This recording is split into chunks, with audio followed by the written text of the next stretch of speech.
This is a low-risk honor mode route for Act 1 of Baldur's Gate 3. It's not a checklist, and we're not micromanaging encounters to squeeze out every ounce of XP. The goal is simple. Approach Act 1 in an order that minimizes risk while gaining enough power to enter Act 2 comfortably around level 7. You'll see expected levels throughout the guide. Think of these as safety rails. Being higher is fine. If you're lower, expect significantly higher risk and adjust accordingly. Let's start on the Nautiloid. On your way to Commander Zalk, there are 3 things to prioritize. Save the brain, kill the 2 thralls in Shadowheart's room, and then free Shadowheart. Once she's free, take a moment to swap in command and make sure she has Bless. During the fight, you'll get 2 attempts to use command drop weapon on Zalk. If the first attempt succeeds, use Shadowheart's next turn to cast Bless on the Mind Flayer, Lae'zel, and 1 additional party member. Equip the Everburn Blade on Lae'zel immediately, and only then consider attempting to kill Zalk. The Everburn Blade and killing Zalk are optional power boosts, not requirements. What matters is that, of course, you get 1 party member to reach the objective before the timer runs out. After crash landing, wake up Shadowheart and head down the beach to make the jump up toward Gale. Recruit him, and then move slightly west to deal with the dying Mind Flayer from range. From there, continue forward and recruit Asterion. With a full party, head back east and free Lae'zel. If you picked up the Everburn Blade, you may want to swap in Lae'zel at this point, but party composition here is flexible. Fast travel back to the beach waypoint and use Asterion to lockpick your way into the dank crypt. Be careful in the trap room and make sure to loot the undead bodies before pressing the button that opens the chamber where Withers is found. Once Withers is rescued, fast travel back to the beach waypoint again and head west to deal with the 3 intellect devourers. After that, you're clear to move up toward the Emerald Grove. After the fight outside the Emerald Grove, head inside and take some time to move through the area and advance the Grove quest lines as you normally would. This is a low-risk hub, of course, and you'll naturally pick up experience here through dialogue, exploration, and quest progression. As you're doing that, the one thing you don't want to miss at this point is initiating the Investigate Kaga questline. It's easy to miss, and it has a meaningful payoff later in Act 1 in terms of additional experience. Once that's set, you're free to move on. Heading west toward the Blighted village, make a brief stop just outside the Emerald Grove to resolve the encounter there and send the 2 survivors toward the Owlbear Cave if possible. Continue into the Blighted village through the broken wall on the east side. From here, you can climb up on the rooftops and use that elevation to ambush the goblins. Clear out the village this way, including the drunken bugbear, keeping ranged characters on high ground to reduce risk. Once the area is secure, head into the blacksmith's home to pick up the infernal iron and the blueprints inside. Back outside, attempt to recruit the ogres. Have ranged party members on the rooftop so that if the conversation goes poorly, you can deal with them. Free Barkus from the goblins near the windmill, using dialogue options to keep things simple, and then leave the village the way you entered. Do not open the barn door on the north side of the village yet. We'll come back to that later. From here, head northeast across the river near Scratch to find and recruit Karlach, unlocking the Risen Road waypoint. Skip the fake paladins for now. Fast travel to the roadside cliffs waypoint and clear out the bandits in and around the chapel before moving on to the Goblin camp. Once you make it to the Goblin camp, unlock the waypoint and deal with Crusher to get his ring if you like. Head inside after that and rescue Volo. The priest of Leviatar is nearby as well. If you want the Leviatar's love buff, you should interact with him now. From here, sneak into Priestess Gut's room and ambush the ogre inside. From that same room, head downstairs to solve the puzzle and enter the Underdark, unlocking the Selûnite outpost waypoint. Deal with the Minotaur at the gate, either by combat or by allowing the crystal to kill it. Combat gets you slightly more XP, but either approach is fine. Then destroy the crystal to exit the gates and retrieve the Falara Aluve. Backtrack to Priestess Gut and get branded. Then either allow her to capture you or eliminate her quietly in the side room. After that, head to the prison to free Hausen. When you do, prioritize 1 and 3 so that they don't run for backup. Once that's done, fast travel back to the Blighted village and open the barn on the north side to deal with the ogre and bugbear there. You should now be around level 4. If you're not, you can grab some extra XP by clearing the goblins at the checkpoint before you reach the goblin camp. This can be done without aggroing the camp itself, which we want to avoid for now. Now, we're heading toward Waukeen's Rest. On the way, you can stop at the Owlbear Cave if you want to handle that encounter now. It's optional. At Waukeen's Rest, complete the dowry quest and rescue the NPCs from the burning building. This is straightforward and little to no risk. From here, fast travel to the Risen Road waypoint and deal with the fake paladins hunting Karlach. Once that fight is out of the way, clear the basement of the toll house as well for the additional loot there. Continue west along the Risen Road and handle the Knoll encounters. Defeat Rugen and Ollie, take the shipment chest, and do not open it. Fast travel back to Waukeen's Rest and enter the Zentarum hideout. Only send 1 party member forward for the initial dialogue here to keep the party safe if things turn bad. Talk your way inside, free the artist, and then turn in the shipment to complete the quest. Then eliminate everyone in the hideout for the additional experience and valuable loot. With that done, fast travel back to the Blighted village again and now head south. When you encounter Auntie Ethel, siding with her here allows you to continue being able to purchase Hill Giant potions, but this is optional. Continue into the swamp to advance the Investigate Kaga questline by clearing the Woodwoads and the Mud Mephits and retrieving the evidence. Return to the Emerald Grove, free the Tiefling child from the Harpies on the beach, then expose Kaga.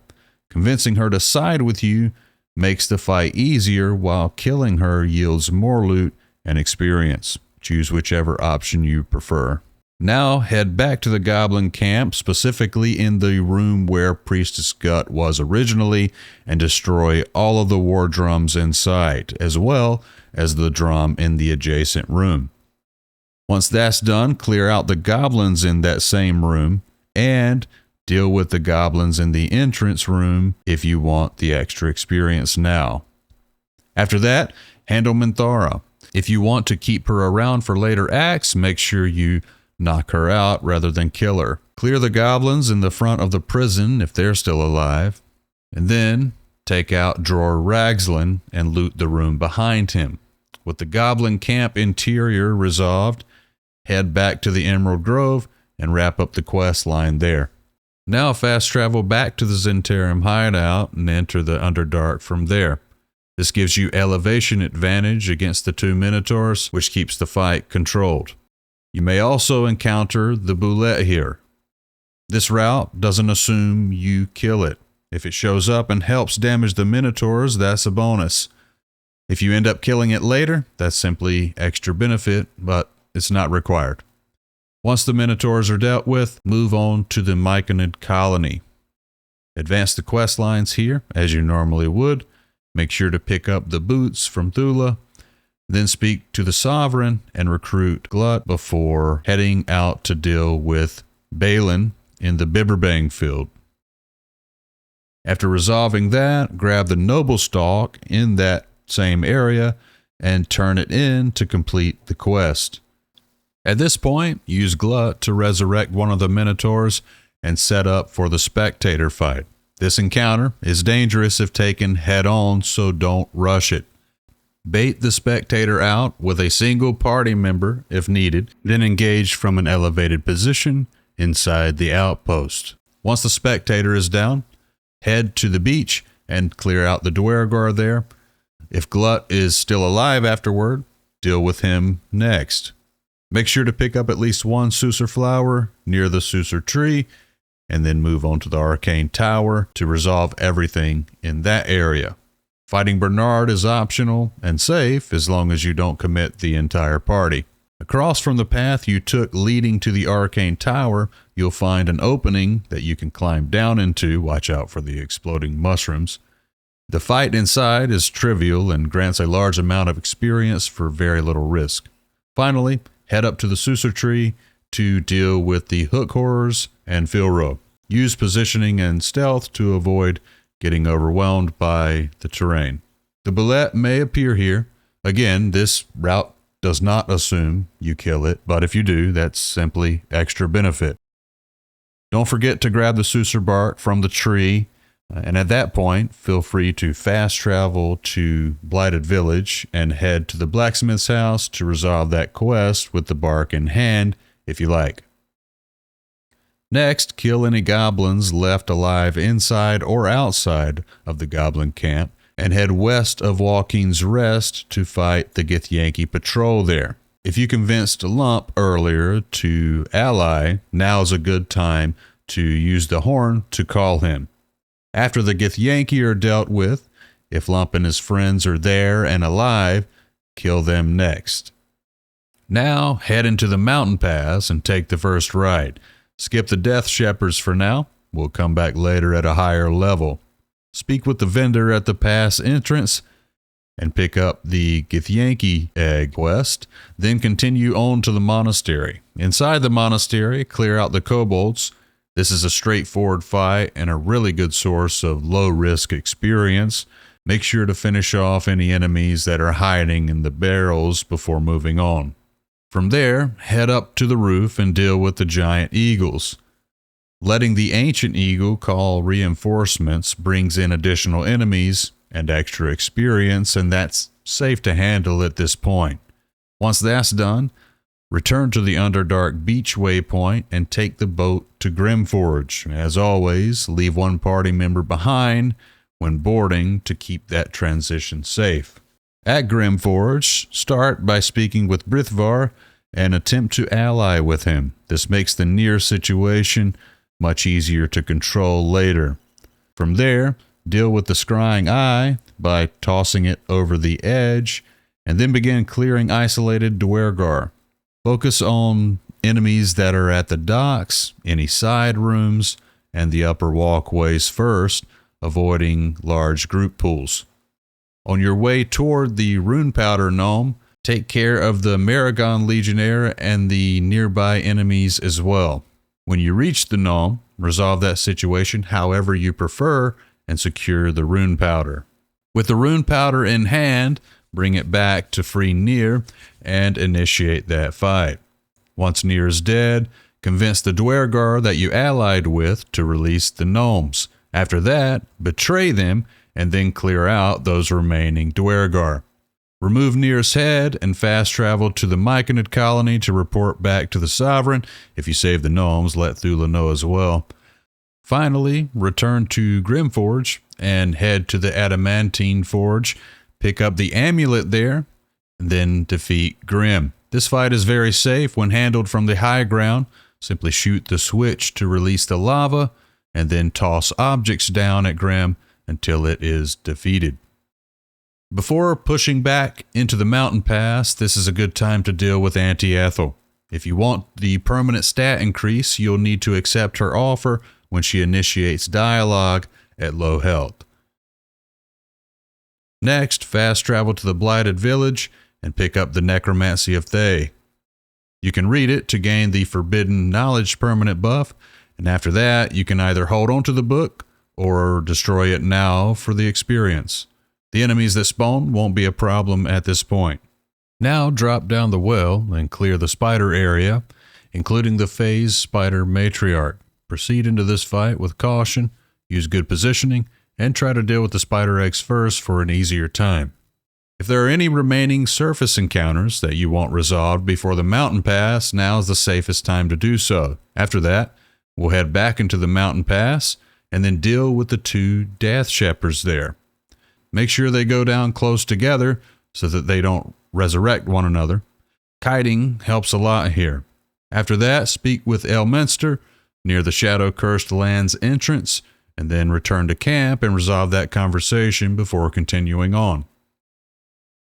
From there, enter the Githyanki Creche, advance Lae'zel's quest if you like, make any purchases at the Quartermaster, and then proceed room by room, clearing the Creche methodically. By the time you finish clearing this area, you should be level 7 and ready to move on. The Inquisitor is commonly considered one of the hardest Act 1 fights on Honor Mode. The big problem is how quickly the encounter snowballs if he stays alive for more than a round or two, especially with his Honor Mode legendary action spawning additional threats.